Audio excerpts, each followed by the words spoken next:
तो रिएक्ट में हैंडलर के अंदर जो हमारा इवेंट हैंडलर होता है, इवेंट हैंडलर के अंदर आर्गुमेंट पास करने का एक तरीका हम लोगों ने देखा था, जिसमें हमने फंक्शन के अंदर में पैरामीटर पास किया था। मतलब फंक्शन के अंदर से फंक्शन को हम लोगों ने कॉल किया था।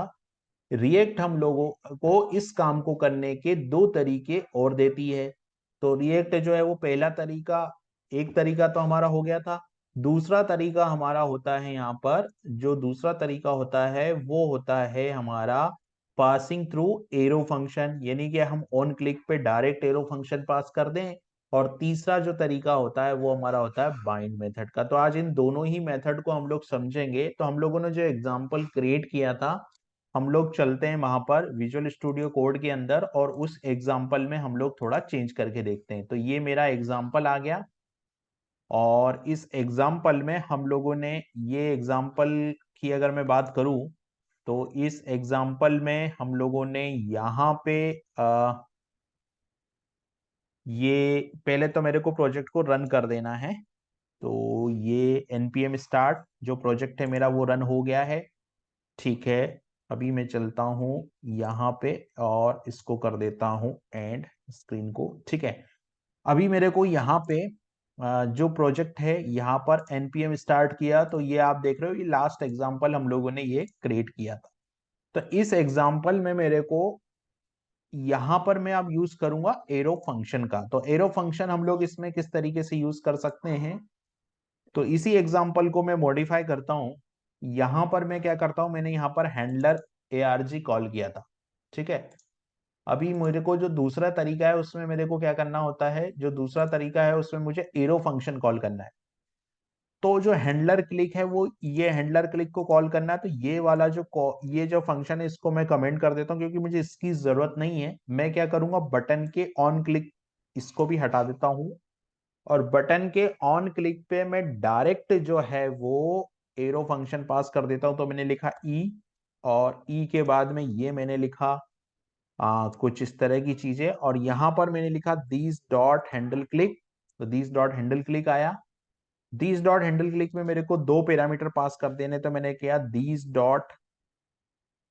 Dot props dot first name. ठीक है, these dot pro dot first name, ये मैंने लिख दिया। These dot prop dot first name, ये हो गया। ठीक है, कॉमा। दूसरा मुझे क्या करना था, ये फर्स्ट नेम तो हो ही गया मेरा, और यहां पर मुझे क्या करना था, these dot props dot last name. तो यहां पे जाऊंगा मैं, और यहां पे जाने के बाद में यहाँ पे these dot props dot last name, यानी कि ये वाला कंटेंट जो है वो लास्ट नेम में पास कर दूंगा।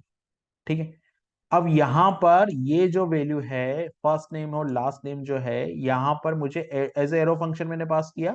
तो ऑन क्लिक पे मैंने ये दिस डॉट फर्स्ट नेम और लास्ट नेम ये मैंने पास कर दिया, और यहाँ पर जो है फंक्शन मेरा बंद हो गया।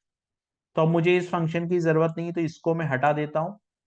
ठीक है, यहां से इसको मैं हटा देता हूँ, ये मैंने हटा दिया। अब यहाँ पर सेम है, कुछ करना नहीं है, प्रोग्राम जो है वो सेम रहेगा, बिहेवियर भी वही दिखाएगा। यहाँ मैं क्लिक करूंगा तो मुझे फर्स्ट आर्गुमेंट मिला, सेकंड पे मैंने क्लिक किया तो मेरे को सेकंड आर्गुमेंट मिल गया। यानी कि ये दूसरा तरीका है। इस तरीकों में हम लोगों ने जो पैरामीटर पास किया है, उस पैरामीटर के तौर पे हम लोगों ने क्या किया, डायरेक्ट उस पैरामीटर के तौर पे हम लोगों ने उस पैरामीटर के तौर पे डायरेक्ट यहाँ पर क्या पास किया, यहां पर हम लोगों ने direct these dot props dot first name और these dot props name last name pass किया, और ये पूरा का पूरा एरो फंक्शन हम लोगों ने पास कर दिया एज ए हैंडलर के तौर पे यहाँ पर। ठीक है, तो ये हमारा एक दूसरा तरीका था। अब बचा हमारा एक तीसरा तरीका, और तीसरा तरीका ये कहता है कि हम लोग वाइंड फंक्शन के थ्रू भी ये काम कर सकते हैं। तो अभी हम लोग जाते थर्ड तरीके पे। थर्ड तरीका कहता है कि बाइंड फंक्शन का यूज करना है हमको। तो मैं क्या करता हूं, बटन के ऑन क्लिक पे, मतलब यहां पर अभी मैं क्या करता हूं, बाइंड को जोड़ता हूं। ठीक है, तो मैंने लिखा यहां पर हेलो, और यहां पर मैं ये जो ऑन क्लिक है ना, ऑन क्लिक यानी कि ये वाला फंक्शन, इसको हटा देता हूं। ठीक है, और इसको हटाने के बाद में मैं दीज डॉट यहां पर दीज डॉट, ये तीसरा तरीका बता रहा हूं मैं, यहाँ पे दीज डॉट और दीज डॉट में हैंडल क्लिक कॉल करूंगा। हैंडल क्लिक के बाद डॉट बाइंड कॉल करूंगा। ये वाइंड हो जाएगा।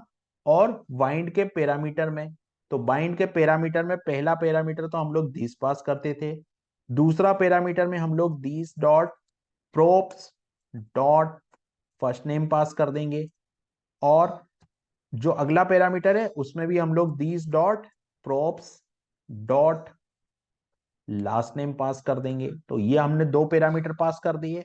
और जो ई है वो तो ऑटोमेटिक हमको रिएक्ट दे देगी, तो ये जो ई है ये ऑटोमेटिक हमको रिएक्ट के थ्रू मिल जाएगा। तो हम लोगों ने देखा तीसरा तरीका, जब हम लोग बाइंड मेथड का यूज करके अब इस प्रोग्राम को मैं रन करता हूं, तो मैंने प्रोग्राम को किया सेव, और यहां पर मैंने क्लिक किया तो आपको यहां पर फर्स्ट नेम मिला और यहां पर लास्ट नेम मिला। तो ये थे वो तीन तरीके।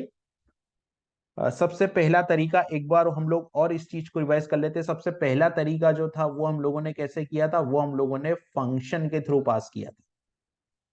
पहले तरीके में हम लोगों ने फंक्शन के अंदर से आर्गुमेंट को पास किया था, जिसको मैं arg लिख रहा हूं, ये पहला तरीका है।